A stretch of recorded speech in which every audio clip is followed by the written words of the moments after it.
Alors pour aujourd'hui, on va clore notre série de prédications sur Dieu ou Mammon et on va parler particulièrement de la dîme, mais j'ai trouvé intéressant de faire un récapitulatif de ce qu'on avait vu. Alors je vais aller très vite sur ce qu'on avait vu. Je vous ai mis les références en termes de prédication que vous pourrez aller réécouter. Donc je rappelle que toutes les prédications et les études bibliques sont en podcast. Donc sur votre application de podcast, vous tapez Epuvo et puis vous cherchez la date et vous allez retrouver la prédication de ce jour. Donc je vous ai mis les dates des différentes prédications, comme ça vous pourrez aller les réécouter. Aujourd'hui, je vais juste rappeler les points essentiels, je vais aller vite et on va prendre un peu plus de temps sur la question de la dîme. Et comme c'est un culte à enseignement, je le rappelle, à la fin, il y aura un temps de questions-réponses sur la thématique d'aujourd'hui. Donc voilà, je remets un peu notre série de prédications, Dieu ou Mammon. Oui, c'est la diapo suivante.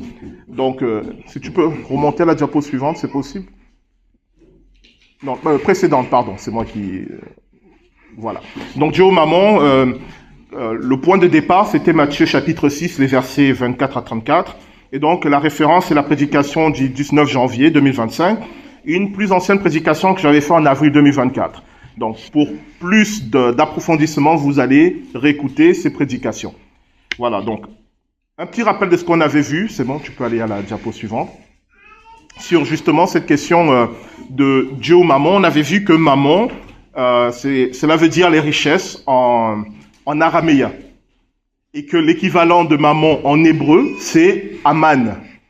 Alors, pourquoi c'est intéressant? Parce que Aman, en hébreu, a la même origine que d'autres mots hébreux que vous connaissez bien, la même origine que Amen, qui veut dire la réalité, Emouna, qui veut dire la confiance, et Emet, qui veut dire la vérité.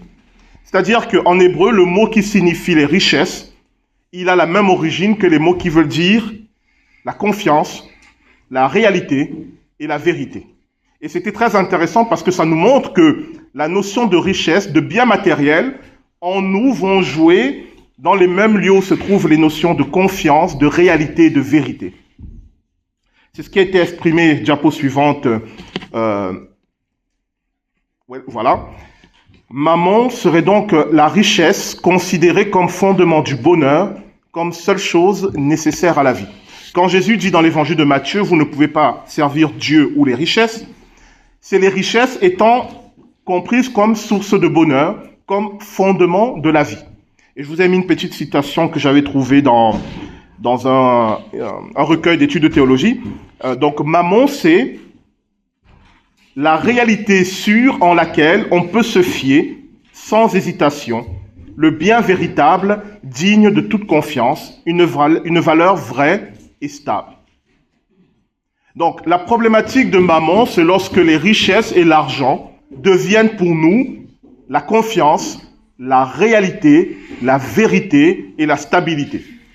Et donc, pour illustrer cela, si vous vous souvenez, je vous avais donné un exemple, que soyez très attentifs à ce qui se passe en vous lorsque votre compte bancaire est à découvert ou lorsqu'il est en excédent.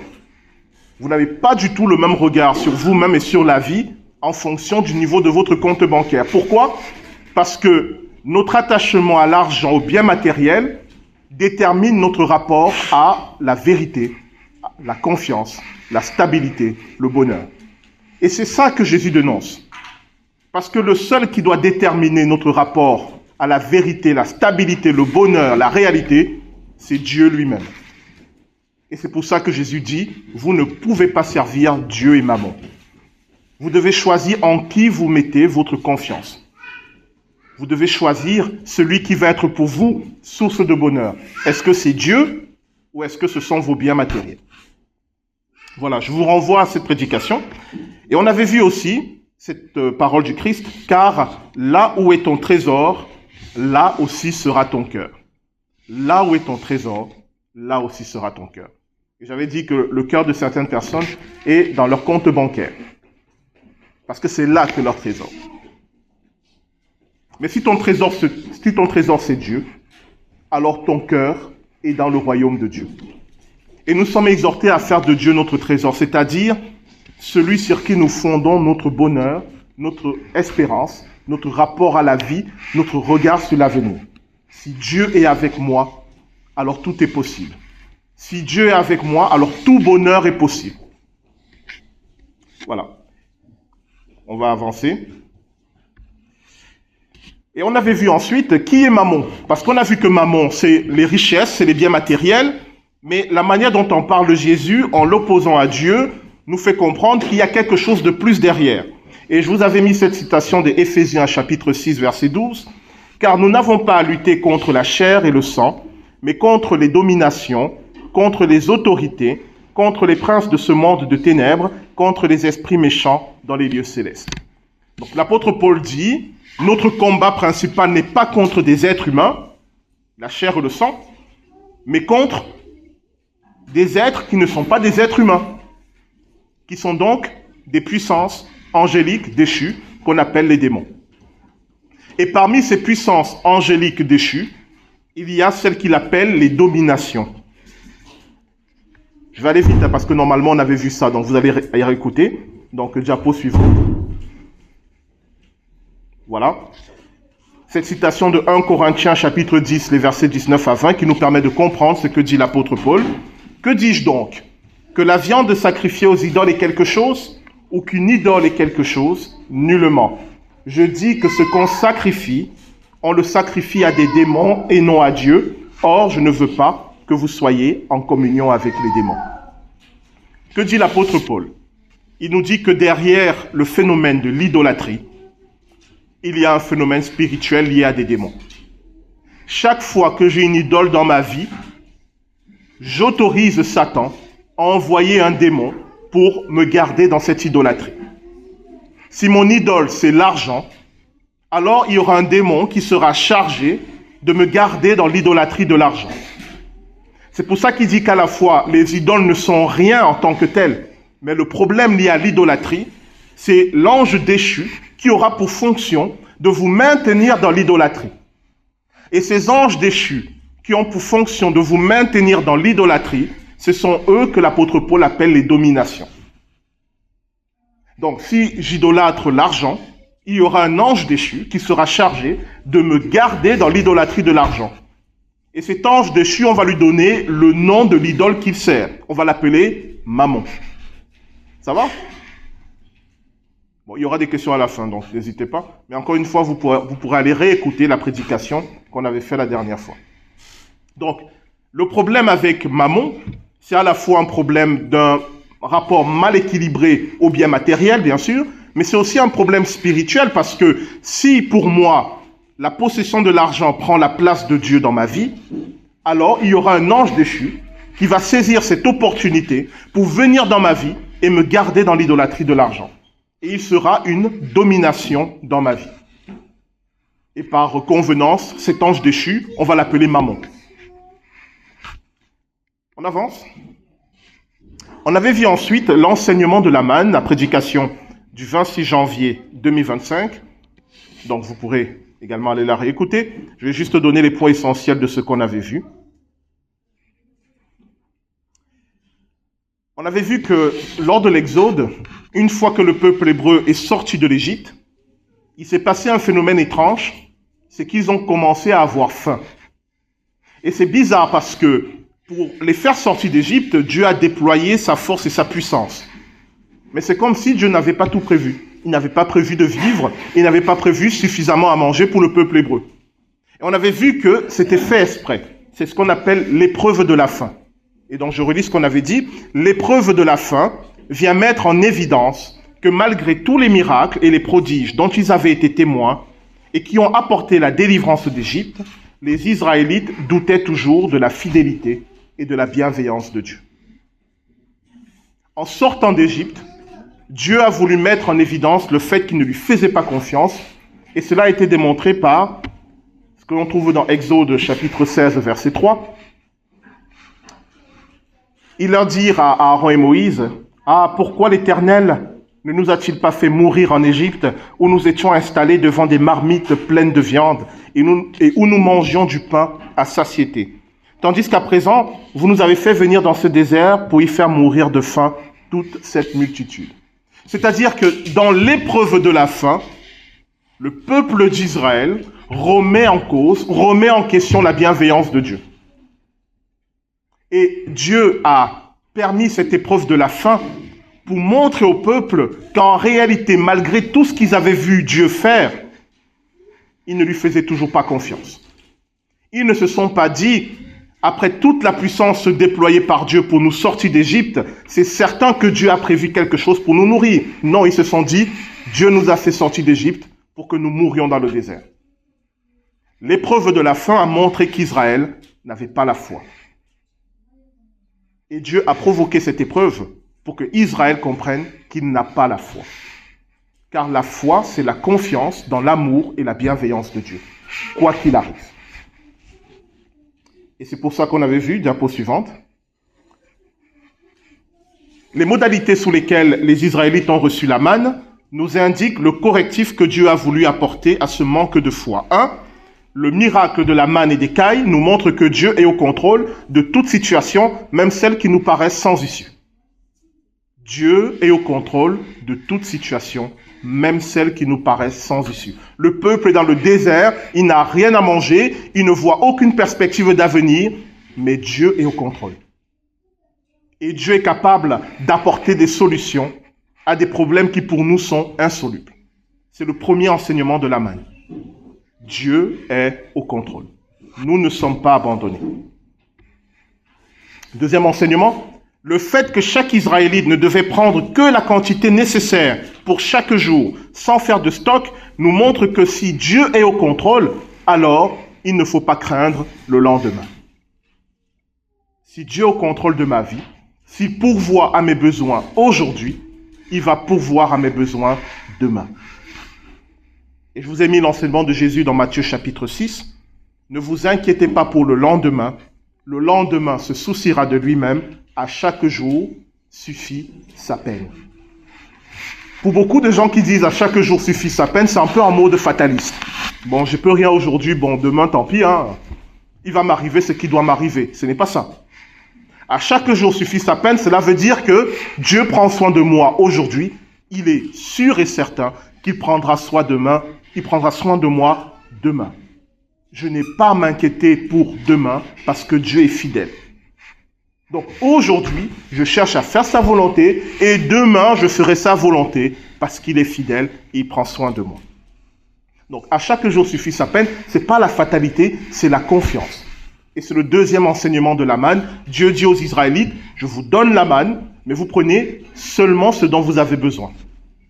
Je vous rappelle l'image que je vous avais donnée. Imaginez, vous vous réveillez un matin et vous trouvez sur votre lit 1 million en billets.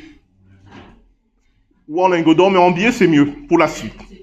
1 million en billets. Et Dieu vous dit, tu ne prends sur ces 1 million que ce qu'il te faut pour aujourd'hui. Et le reste va disparaître. Donc, si pour aujourd'hui, il te faut 100 euros, sur ces 1 million, tu prends juste 100 euros et le reste va disparaître. Comment vous réagissez? Vous allez dire, ok, je prends 100 euros et un petit 10 000 là au cas où. C'est ça l'enseignement de la manne. Prends ce qu'il te faut pour aujourd'hui. Ne t'inquiète pas pour demain. Si Dieu est au contrôle de ta vie, si Dieu est le Seigneur de ta vie, fais ce qu'il faut pour aujourd'hui et demain, Dieu pourvoira. Troisième enseignement de la manne, le fait que la manne est apparue chaque jour durant 40 ans sans interruption nous apprend que Dieu est fidèle à ce qu'il promet. Pendant 40 ans, il y a eu la manne. Pendant 40 ans, ils ont pris ce qu'il leur fallait pour chaque jour et le lendemain, ils avaient toujours la manne. Dieu est fidèle. Quand il te promet quelque chose, il le fait. C'est ça l'enseignement de la manne. Deutéronome chapitre 8, verset 3, « L'homme ne vivra pas de pain seulement, mais de toute parole qui sort de la bouche de Dieu. » Si Dieu t'a fait une promesse, il tiendra sa promesse. On continue? Ça va pour tout le monde? Et le 1er février, donc il n'y a pas longtemps, on avait vu l'offrande que Dieu a agréée, avec 2 textes, celui de Genèse, l'histoire de Caïn et Abel, et celui de 2 Corinthiens.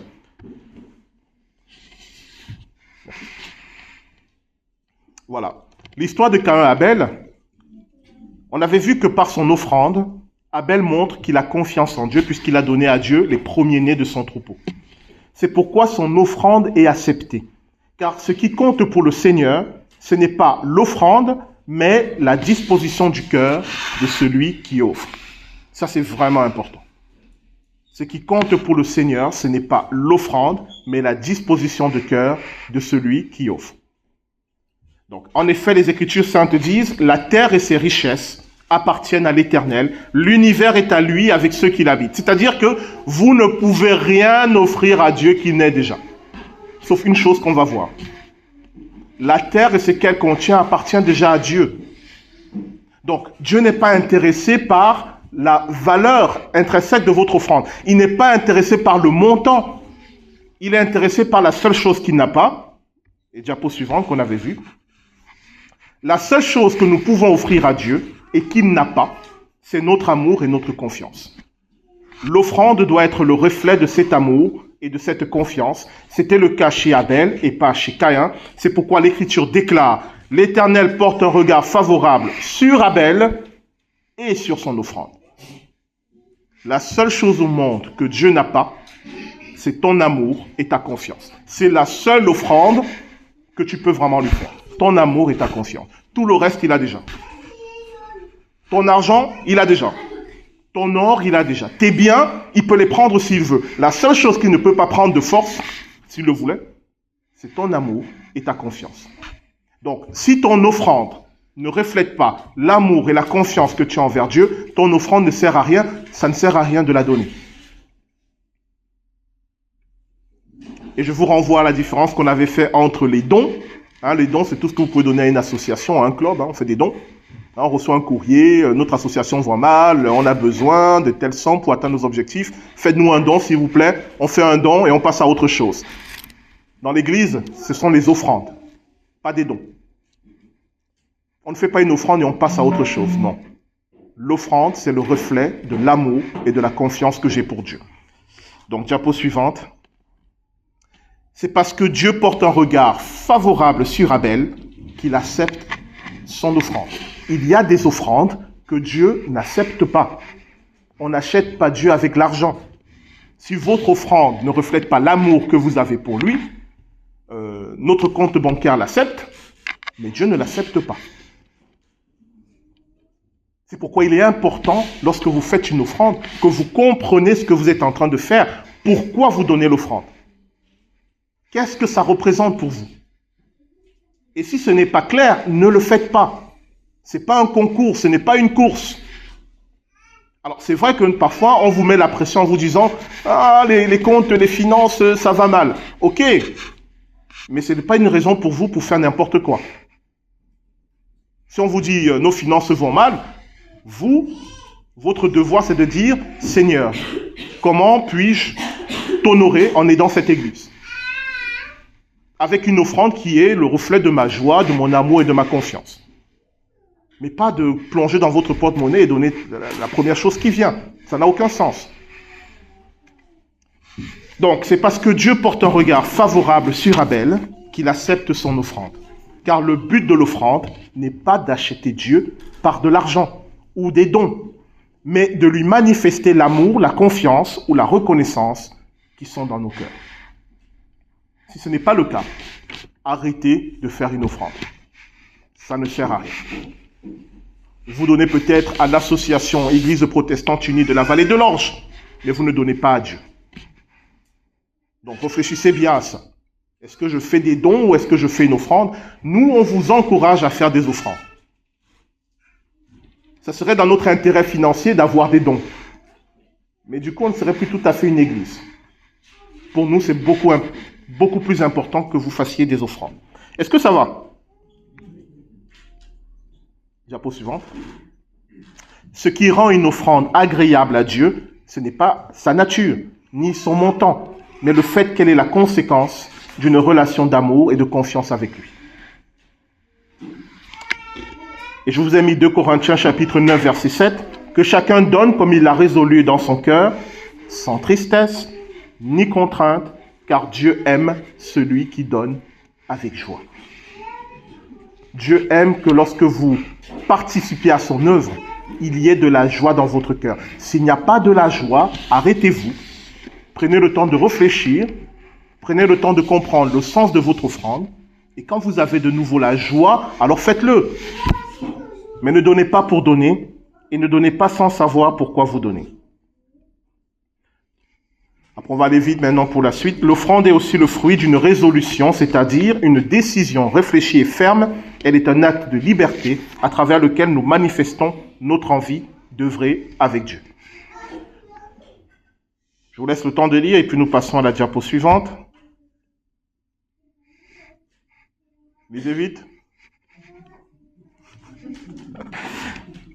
Diapo suivante. 2 Corinthiens chapitre 8, les versets 12 à 15. Lorsqu'on donne de bon cœur, Dieu accepte ce don en tenant compte de ce que l'on a et non pas de ce que l'on n'a pas. Dieu tient compte de ce que l'on a et pas de ce que l'on n'a pas. Donc c'est pas la peine de vouloir faire une offrande que vous n'avez pas. Ce qui va compter pour Dieu, c'est ce que vous avez. Il ne va pas vous demander de faire la même offrande que celui qui a beaucoup plus de moyens que vous. C'est absurde. Il va tenir compte de votre situation. Et c'est dans le cadre de votre situation qu'il va voir le reflet de votre joie, de votre amour pour lui. Ce qui nous amène au thème d'aujourd'hui, la dîme selon la parole de Dieu. Et je vous ai mis 2 textes. Deutéronome chapitre 14, les versets 22 à 29 qu'on va lire. Et Nombre chapitre 18, les versets 26 à 31. On va commencer par le texte du Deutéronome. Donc chapitre 14, les versets 22 à 29. Et on va voir ce qu'est la dîme. La dîme véritable. Vous allez voir que c'est beaucoup plus fun que ce qu'on dit dans certaines églises. Et je me suis rendu compte que j'avais déjà fait une prédication sur la dîme le 11 septembre 2022. Elle est en podcast, vous pourrez aller la réécouter, cette prédication. Donc, Deutéronome, chapitre 14, les versets 22 à 29.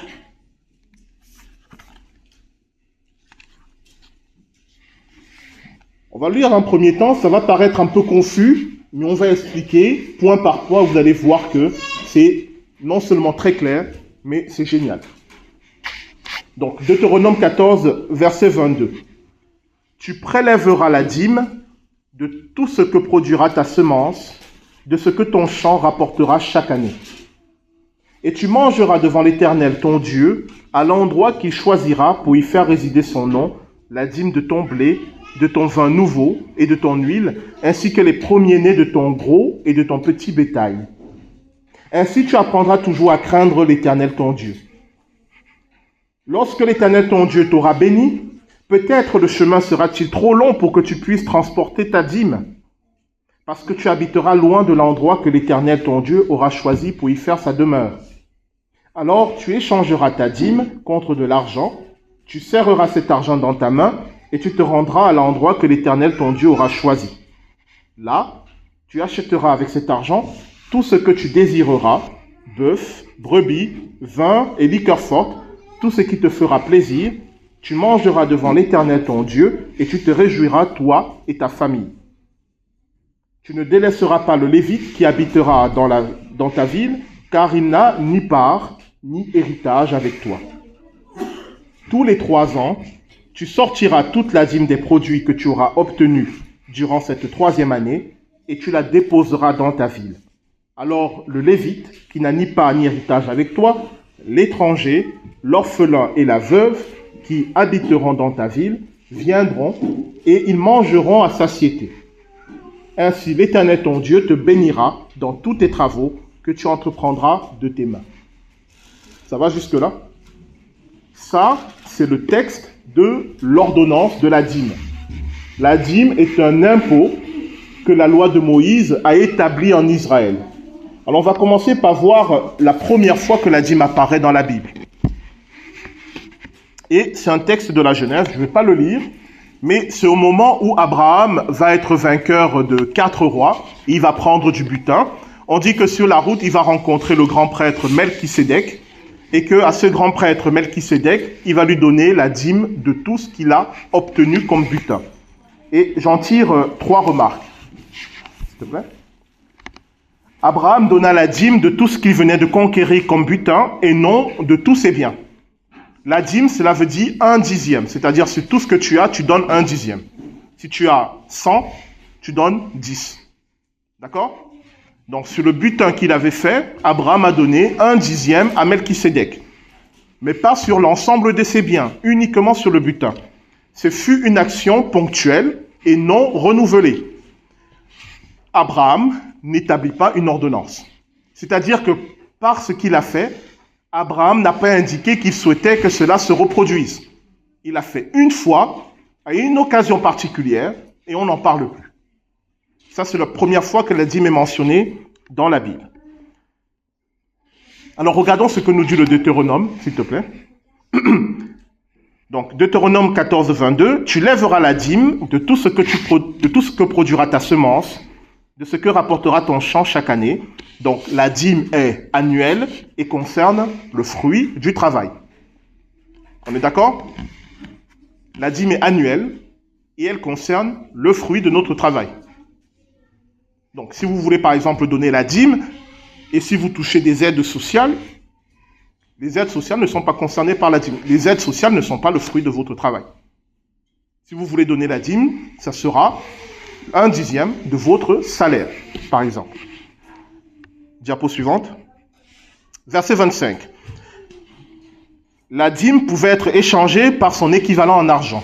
Puisqu'on était dans une société d'agriculteurs, s'ils prenaient 1/10 de leur troupeau, ils n'avaient pas forcément les moyens d'amener tout ce bétail jusqu'à Jérusalem. Alors Dieu dit qu'ils peuvent vendre et apporter l'argent équivalent. D'accord? Est-ce que ça va? Ok. Diapo suivante. Verset 26. Là, tu achèteras avec l'argent tout ce que tu désireras, des bœufs, des brebis, du vin et des liqueurs fortes avec modération. Tout ce qui te fera plaisir, tu mangeras devant l'Éternel, ton Dieu, et tu te réjouiras, toi et ta famille. Le but de la dîme est d'organiser un repas en famille pour se réjouir dans la présence de Dieu, la première et la deuxième année. Donc je le redis, le but de la dîme, tu prends 1/10 de ton salaire, la première année et la deuxième année, pour organiser un repas avec ta famille, tes amis, avec de l'alcool, mais avec modération, pour te réjouir. Dans la présence de Dieu, cela veut dire qu'il ne faut pas non plus faire n'importe quoi. Hein? Mais vous honorez Dieu en vous retrouvant, en passant un bon moment ensemble. Voilà ce que dit Deutéronome. C'est ça la dîme. Pourquoi Dieu veut qu'on se réjouisse ensemble? Parce que tu travailles chaque jour, chaque mois. Mais Dieu veut te rappeler l'essentiel. Pourquoi tu travailles? Quel est le but de ton travail? Et Dieu te dit, chaque année, arrête-toi, réunis ceux que tu aimes et passez un bon moment ensemble. Le fait de vous voir, vous réjouir ensemble, ça réjouit Dieu. C'est ça qui est dans la loi. Et tu fais ça la première année et la deuxième année. D'accord? Et tu y vas mollo sur le vin. Diapo suivante. La troisième année, là, il y a un petit changement. Tu prends 1/10 de ton salaire de la troisième année. Et ça, c'est pour les œuvres sociales. C'est-à-dire, l'étranger, la veuve et l'orphelin représentent tous ceux qui sont les défavorisés de la société. Et le lévite aussi. On va voir pourquoi le lévite. Donc, première année, deuxième année, 1/10 pour te réjouir avec ta famille. Mais la troisième année, tu prends ce 1/10 et tu donnes à ceux qui en ont besoin. Et la quatrième année, on repart de nouveau. Pour toi et ta famille. La cinquième année, pour toi et ta famille. Et la sixième année, pour ceux qui en ont besoin. Ainsi de suite. Voilà la dîme qui est ordonnée dans la Bible. Cela veut dire que si vous voulez donner la dîme, selon les modalités de la Bible, c'est ça que vous devez faire. Et rien d'autre.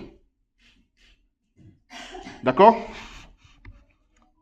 Donc, diapo suivante. Donc, la troisième année, la dîme est destinée aux catégories sociales les plus défavorisées, représentées ici par la veuve, l'orphelin et le lévite qui vivent dans la ville. Alors, pourquoi les lévites? Les lévites étaient la seule tribu d'Israël qui ne possédait pas de terre. Donc, ils ne pouvaient pas vivre de l'agriculture, de l'élevage. Et les Lévites s'occupaient du temple de Jérusalem avec la famille d'Aaron. Donc, la 3e année, les Israélites devaient donner aux Lévites, à la veuve et l'orphelin, mais aussi aux Lévites. Parce que eux, ils n'avaient pas de quoi vivre. Ils s'occupaient du temple. Ça va? Mais, et c'est très important, diapo suivante, et là nous arrivons au texte de Nombres, chapitre 18, verset 26. Tu parleras aux Lévites et tu leur diras, lorsque vous recevrez des enfants d'Israël la dîme que je vous donne de leur part, comme votre possession, vous en prélèverez une offrande pour l'Éternel, une dîme de la dîme. Les Lévites devaient verser eux-mêmes une dîme à la famille du grand prêtre. Donc en réalité, ceux qui donnaient 1/10 de ce qu'ils avaient au temple de Dieu, ce n'étaient que les Lévites. Et ils le donnaient pour la famille du grand prêtre. Et vous vous souvenez du passage où Dieu dit « Apportez dans les coffres de ma maison l'or et l'argent, et vous verrez si je ne fais tomber sur vous la pluie du ciel. » Dieu s'adresse aux Lévites. C'est eux qui devaient apporter la dîme au temple pour la famille d'Aaron. Les autres membres d'Israël, ils apportaient des offrandes, selon les modalités qu'on a vues là, dans la joie, dans la confiance.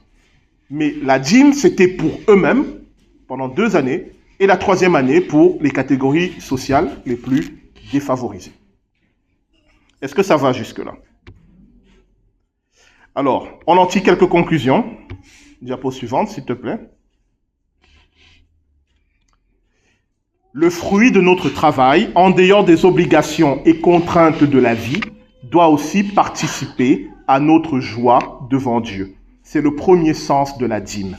Travailler pour pouvoir se réjouir du fruit de son travail en famille et pas tout seul, et devant Dieu, c'est-à-dire à travers des choses qui honorent Dieu. Quand je dis en famille, c'est famille, amis, les gens qu'on aime. Le premier but de la dîme, c'est de te dire, prends le temps de t'arrêter pour passer du temps avec ta famille, avec tes proches, avec tes amis, en rendant grâce à Dieu. Parce que si tu as pu travailler toute l'année, c'est que Dieu t'a donné la santé, la force. Donc, prends un temps juste pour te réjouir. D'accord? C'est le premier sens de la dîme. Ensuite, dans cette réjouissance, il ne faut pas perdre de vue ceux qui sont dans la pauvreté et ceux qui sont dépendants financièrement, comme le Lévite. La dîme nous rappelle notre obligation sociale envers les plus nécessiteux de notre environnement. Je précise de notre environnement. Dieu dit, la 3e année, tu prends la dîme pour les pauvres de ta ville. C'est-à-dire, avant d'aller aider les pauvres au bout du monde, regarde déjà si autour de toi, la question est réglée. La générosité que Dieu attend de nous, elle commence autour de nous. Le pauvre du bout du monde, il y a quelqu'un près de lui qui va s'occuper de lui. Ça ne veut pas dire que tu n'as pas le droit de le faire, mais ça veut dire qu'avant d'envisager d'aller l'aider, regarde autour de toi s'il n'y a pas quelqu'un qui a besoin de toi. C'est pour ça que Dieu dit, la dîme de la 3e année, c'est pour les pauvres de ta ville et pas de la ville d'à côté. Enfin, la dîme est un rappel du sens de la vie. Nous réjouir devant Dieu des bienfaits qu'il nous accorde, sans jamais oublier ceux qui sont dans une situation difficile. Donc, encore une fois, dans la nouvelle alliance en Jésus-Christ, il n'y a pas de dîme. C'est-à-dire, il n'y a pas d'impôt. Il n'y a que des offrandes, qui sont le reflet de votre amour pour Dieu. L'Église vit des offrandes, l'Église ne vit pas de la dîme. On est d'accord? Maintenant, si votre offrande, vous voulez que ce soit 1/10 de votre salaire, ça vous regarde. Si votre offrande, vous voulez donner chaque mois 1/10 de votre salaire, c'est votre problème. C'est à vous de déterminer, dans la paix et dans la joie, les modalités de l'offrande que vous voulez donner à Dieu. Mais ce n'est pas une dîme, ce n'est pas un impôt, ce n'est pas une taxe. Maintenant, si vous tenez vraiment à donner la dîme, ce qui est possible, mais faites-le selon la Bible. C'est-à-dire, chaque année, prenez 1/10, vous mettez de côté chaque mois 1/10, et à la fin de l'année, réunissez votre famille et vos amis. rendez grâce à Dieu et réjouissez-vous ensemble. C'est pas compliqué. Et la troisième année, prenez un dixième et allez voir autour de vous les gens que vous pouvez aider. Et là, vous aurez donné la dîme biblique. Alors, je vais être un peu méchant maintenant. Les églises qui disent aux chrétiens, tu dois donner un dixième de ton salaire, soit ils sont ignorants, soit ce sont des menteurs, des voleurs et des escrocs. Et je pèse mes mots. Dans la nouvelle alliance, on n'oblige pas un chrétien à donner. Dieu aime celui qui donne avec joie. Si on t'oblige à donner, comment tu peux avoir de la joie? Donc, si on vous a dit, tu dois donner à Dieu un dixième de ce que tu gagnes, c'est un mensonge, c'est faux. Tu ne dois rien à Dieu sauf ton amour et ta confiance. Et si cet amour et cette confiance doivent se manifester à travers une offrande, c'est toi qui la détermines dans la paix et dans la joie. Donc, il n'y a pas de dîme obligatoire dans l'Église. En tout cas, la dîme telle qu'on vous en parle. L'obligation de donner un dixième de ce qu'on gagne. Ce n'est pas biblique. Je ne peux pas être plus clair. Après, moi, je trouve intéressant, après on va passer aux questions, je trouve intéressant la proposition de Deutéronome. Chaque mois, mettez de côté une petite somme pour pouvoir, le moment venu, réunir ceux que vous aimez et avoir un moment de joie avec eux. C'est intéressant. Ça nous rappelle que tout ce que nous faisons, nous ne le faisons pas pour rien. Nous ne travaillons pas pour travailler. Nous ne nous acharnons pas chaque matin pour rien, mais c'est pour avoir un temps pour nous réjouir. Et là, je trouve que la dîme est belle et elle a du sens. Donc voilà, je vais prendre des questions. Alors on a un micro.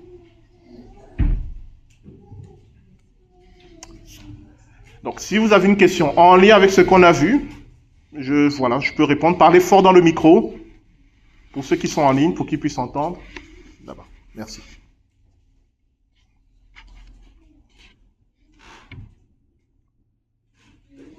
Cette dîme, est-ce que vous avez perdu ou petit à petit dans l'année, en fait, dans la troisième année? Voilà, donc est-ce que la dîme on la donne d'un coup ou on la donne petit à petit? Pour des questions pratiques, effectivement, par exemple, si tu as des œufs, tu vas pas attendre la fin de l'année pour prendre un dixième de tous les œufs que tu as eu dans l'année. Donc, les modalités de mise en œuvre ne sont pas indiquées dans la Bible. Cela veut dire que chacun était libre de s'organiser. Mais pourvu que ce principe soit respecté. Voilà. Donc, il n'y a pas une modalité obligatoire.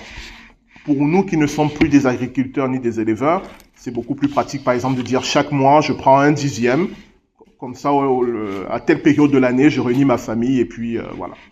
Mais chacun s'organise comme il le souhaite. Par ici, le micro là, c'est Agnès. La question c'est, est-ce que la retraite c'est pas du travail? Est-ce que la retraite c'est un salaire? Bon, je suis pas juriste. On peut considérer que la retraite c'est le fruit de votre travail puisque quand vous travaillez, vous avez mis de côté de l'argent pour votre retraite, donc c'est le fruit de votre travail. Voilà. Si vous le voulez. D'autres questions?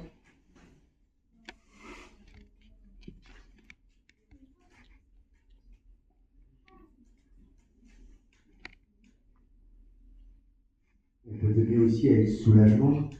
Moi, je travaille dans la finance, je connais des tas de gens qui sont des cracks et qui se prennent des pertes monstrueuses. Et on se dit, faut au moins tu sais faire. Quand on a Dieu, Oui. on se dit, faut au moins tu sauras faire.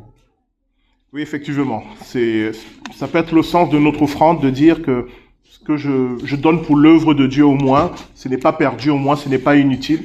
Donc nous aussi le fait de bien réfléchir avant de donner son offrande. À quoi sert mon offrande? Vous devez vraiment savoir où votre argent va aller. Voilà. Je n'ai pas eu le temps de développer cette thématique, mais là où vous mettez votre argent, c'est un peu comme une alliance que vous faites. C'est un peu compliqué, mais peut-être un jour je l'expliquerai. C'est pour ça que Jésus dit, là où sera ton trésor, là aussi sera ton cœur. Donc c'est important, même quand vous donnez à l'église, d'être au courant de ce que l'église va faire de votre argent. C'est vraiment important. Voilà. D'autres questions? Il faut parler un peu fort pour que en ligne on entende. Non, je voulais tout simplement savoir s'il faut calculer vraiment le dixième pour le faire, ou bien c'est une approximation. Alors, est-ce qu'il faut vraiment pour la dîme, hein, on s'entend, est-ce qu'il faut le dixième? Bon, la dîme, c'est le dixième. Donc, ce qui veut dire que lorsqu'on était sous l'ancienne alliance, c'était obligatoire que ce soit le dixième. Dans la nouvelle alliance, comme je vous ai dit, il n'y a plus d'obligation. Donc, ça peut être le dixième, ça peut être la moitié, ça peut être ce que vous voulez, pourvu que ce soit fait avec joie. C'est tout ce qui compte. Donc, si donner un dixième de votre salaire, ça vous fait un petit pincement au cœur, bah, ne donnez pas un dixième. Trouvez le montant qui vous donne la paix. Et puis, donnez avec joie. C'est ça ça sera beaucoup plus important, la joie que vous aurez en donnant, que le montant que vous donnez. Ça, c'est vraiment le sens de l'offrande, hein. Voilà. La dîme n'est plus obligatoire. L'offrande doit être le signe de votre joie. Donc, trouvez le montant qui vous donne de la joie, mais librement. Et puis, donnez-le avec joie. Si c'est un dixième, c'est un dixième. Si c'est plus, tant mieux. Si c'est moins, c'est tout aussi bien, pourvu que vous ayez de la joie en donnant. Il y a Françoise Paris. Françoise.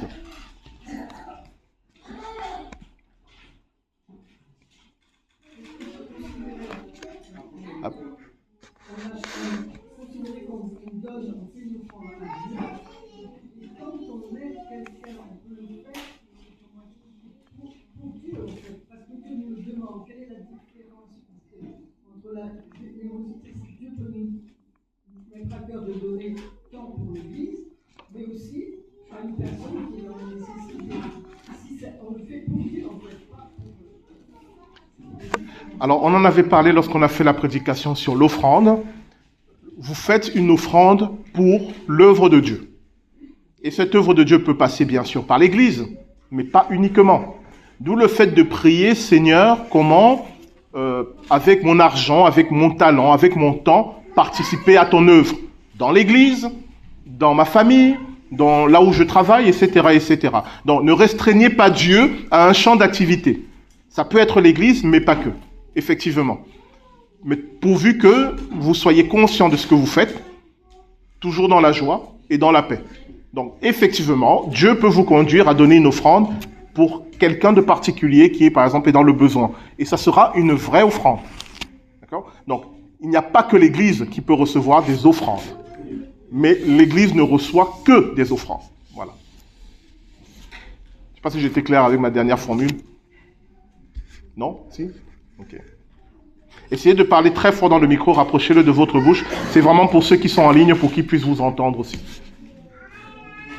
Moi, ce que je voudrais savoir, j'arrive pas à comprendre une chose, c'est que si on respecte la Bible, comme c'est décrit dans la Bible là, est-ce que Dieu en donne l'année de la dîme de tous ses biens et qu'il y ait quelqu'un qui ait vraiment besoin d'une aide? Est-ce que ce serait judicieux de se réjouir dans la présence de Dieu et pourtant ça aurait pu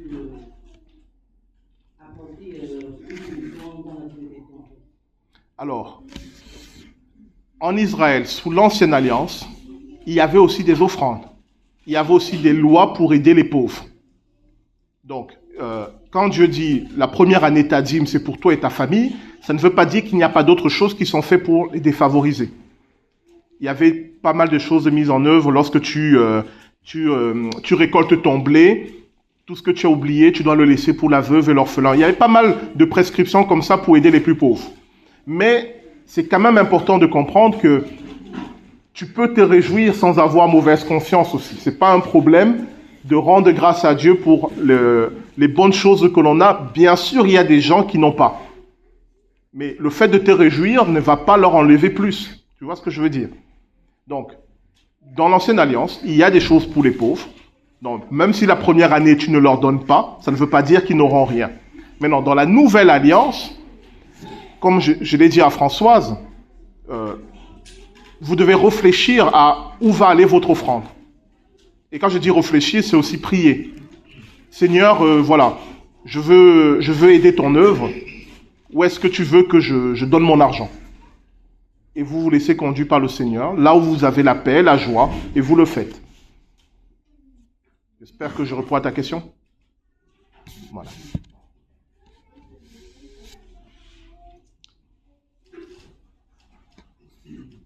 Bonjour. Je voudrais bien poser la question pour les défavorisés. Il faut parler fort dans le micro parce qu'on n'entend pas bien. Oui, c'est bon. En fait, j'ai fait un petit peu de préparation pour les gens défavorisés.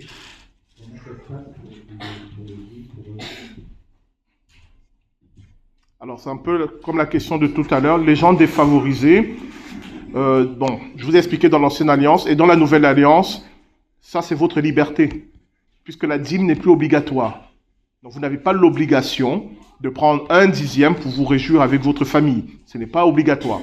C'est une indication très intéressante, mais ce n'est pas une obligation. Donc, vous vous organisez comme vous le trouvez bon pour aider les pauvres, etc., etc. Voilà. En cette matière, Dieu ne met pas d'obligation, puisque ce qui compte pour lui, c'est vraiment la joie et la paix que vous avez dans le cœur. Donc, vous êtes libre de vous organiser pour gérer cela.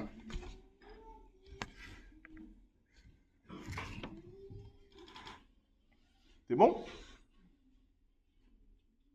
Plus de... Ah, une autre question ici.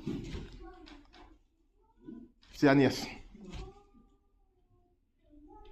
Quand j'étais petite, et dans une réunion de famille, on chantait toujours avant de manger c'est bien fait. Et je pense que c'était pour remercier Dieu qu'on allait faire ce qu'il fait. Par contre, les catholiques, eux, ils font des bénédictions à chaque repas. C'est pas la même chose, du coup. En tout cas, ce n'est pas la dîme. C'est pas la dîme. C'est des habitudes qu'on a prises de rendre grâce à Dieu à travers un chant ou une prière avant de manger. Donc ça, c'est des choses habituelles. La dîme, c'est vraiment un projet de vie. C'est-à-dire, c'est quelque chose de pensé, de réfléchi, de dire, voilà, tel jour dans l'année, avec le fruit de mon travail, je vais en réunir les gens que j'aime, et on va rendre grâce à Dieu et nous réjouir ensemble. Voilà. Mais après, chaque famille a ses habitudes, ses coutumes aussi à part, effectivement.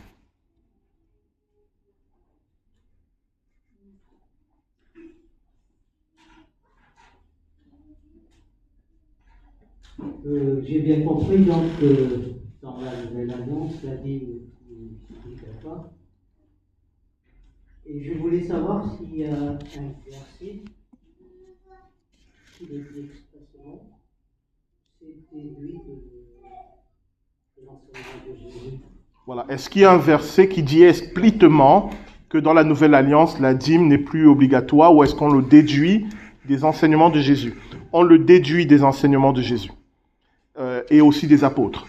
Parce que d'autres ordonnances de la loi, comme par exemple la circoncision, il y a eu la discussion de savoir est-ce que pour être chrétien, il faut être circoncis? Et il y a eu le premier synode de l'Église, dans le livre des Actes, qui a réfléchi pour dire la circoncision avait un sens spirituel, et ce sens spirituel a été accompli par le Seigneur Jésus-Christ, donc elle n'est plus obligatoire.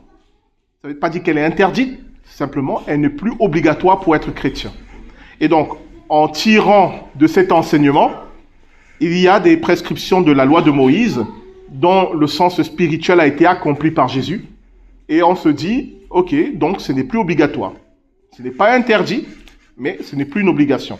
Et donc la dîme qui était cette idée de se réjouir ensemble et de penser aux plus pauvres, quand vous lisez le livre des Actes, vous vous rendrez compte que c'est la première chose que les chrétiens ont fait après la Pentecôte. La première chose qu'ils ont fait, c'est de mettre tous leurs biens en commun pour qu'il n'y ait plus de pauvres parmi eux. Et on nous dit qu'ils partageaient le pain et ils se réjouissaient ensemble. Donc, ils ont fait une dîme, mais une dîme puissance 1000. Parce qu'ils n'ont pas pris 1/10 de ce qu'ils gagnaient, ils ont pris tous leurs biens, ils ont mis en commun. Mais personne ne les obligeait à faire cela. Personne n'était obligé de faire cela. C'était l'élan de leur cœur lorsqu'ils ont reçu le Saint-Esprit. Donc, on en déduit que, si vous voulez absolument une ordonnance, la dîme 1/10, c'est trop peu. C'est trop peu. Si vous voulez absolument une obligation, c'est tous vos biens et pas simplement 1/10. En réalité, dans la Nouvelle Alliance, on donne tout à Dieu. Mais bon, c'est parce que vous êtes chaud de tout donner, mais C'est pour ça qu'il n'y a pas d'obligation. Parce que si vous voulez tout donner, il faut que ce soit un élan de votre cœur. Si c'est quelqu'un qui vous oblige à tout donner, ce n'est plus une offrande que vous faites. D'accord? Donc, voilà, on en a déduit que la dîme n'est plus obligatoire et que chaque chrétien maintenant, dans la nouvelle alliance, est libre. Libre de son offrande envers Dieu. Je prendrai encore 2 dernières questions s'il y en a. S'il n'y a... Ok.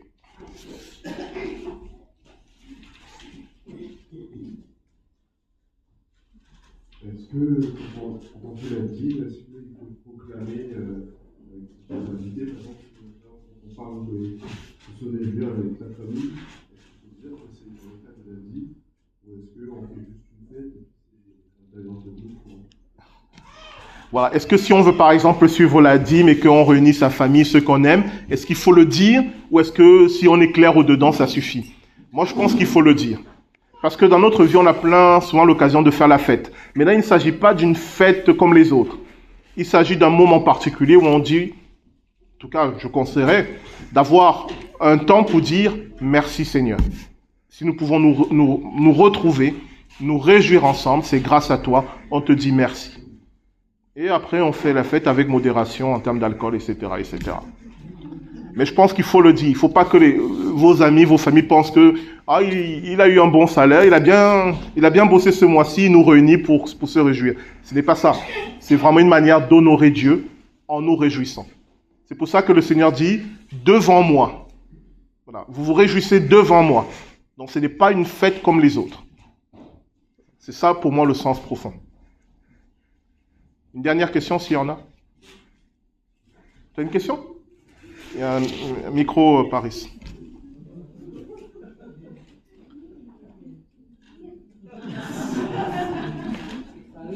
Faut pas embêter Paris, hein.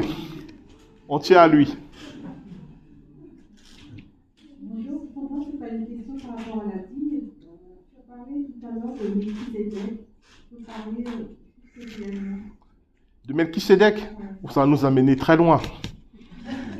Melchisédek, c'est le grand prêtre.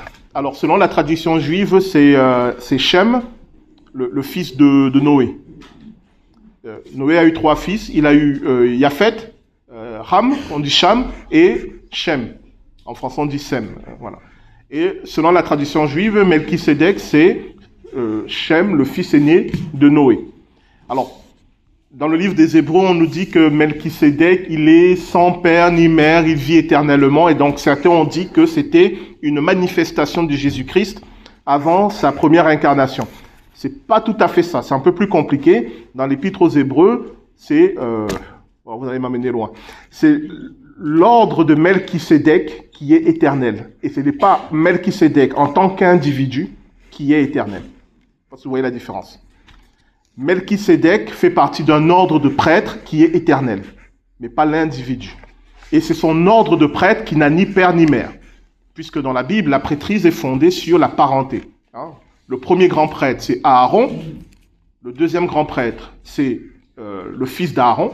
Le troisième grand prêtre, ça sera le petit-fils d'Aaron. Donc, la prêtrise d'Aaron, elle est fondée sur la parenté. Alors que la prêtrise de Melchisédek, elle n'est pas fondée sur la parenté, elle remonte à Dieu lui-même. Et elle se transmet par le Saint-Esprit, depuis Dieu jusqu'au dernier grand prêtre de l'ordre de Melchisédek, qui est Jésus-Christ lui-même. Voilà. Là, j'ai vraiment résumé, parce qu'il faudrait détailler. Il faudrait détailler pas mal de choses. Donc, en tant que chrétien, baptisé au nom du Père, du Fils et du Saint-Esprit, vous faites partie de l'ordre de Melchisédek. Vous êtes prêtre selon l'ordre de Melchisédek, puisque selon l'ordre de Melchisédek, on devient prêtre par le baptême du Saint-Esprit. Vous ne saviez pas, mais vous pouvez mettre sur votre carte de visite Melchisédek. Voilà. Alors on va prier. Pour toute cette série Dieu ou Maman, on va prier pour nous demander à Dieu d'avoir un rapport à lui et à l'argent qui soit saint, pour pouvoir donner une offrande qui soit libre et joyeuse, et pour pouvoir faire confiance à Dieu parce qu'il est au contrôle et qu'il prend soin de nous. Nous prions. Père, je te bénis et je te rends grâce pour tout ce qu'on a partagé à travers cette série de prédications.